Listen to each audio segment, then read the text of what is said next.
অবশেষে ৭ বছরের রামিসার আত্মা হয়তোবা কিছুটা শান্তি পাবে।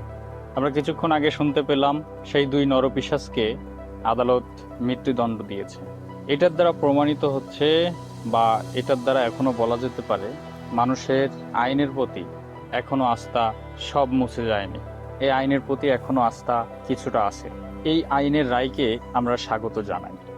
আদালতের এই রায়টা এই পর্যায়ে প্রমাণ করছে অপরাধ করে পার পাওয়া এতটা সহজ নয়। কিন্তু প্রশ্ন হলো, প্রকৃত খুশি হওয়ার আসল সময় কি এখনো এসেছে? শুধু মৃত্যুদণ্ড রায় দিয়েই কি রাষ্ট্র তার দায়িত্ব শেষ করে ফেলবে?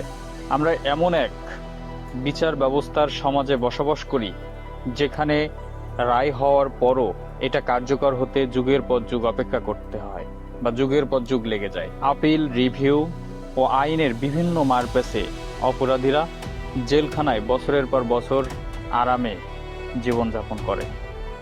আমরা দেখেছি মিডিয়া এবং সাধারণ মানুষের ক্ষোভ যখন শান্ত হয়ে যায় তখন এই পিশাচগুলো পর্দার আড়ালে পার পেয়ে যাওয়ার স্বপ্ন দেখে।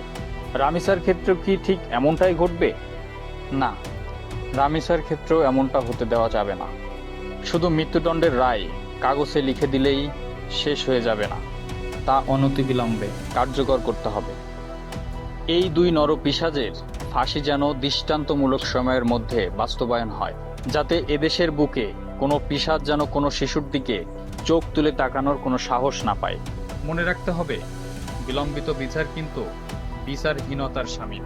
রামিসার খণ্ড বিখণ্ড দেহের সাথে যে অন্যায় করা হয়েছে তার প্রকৃত বিচার ঠিক তখনই হবে যখন এই নরপিশাচী দুজনকে ফাঁসির মঞ্চে ঝুলানো হবে।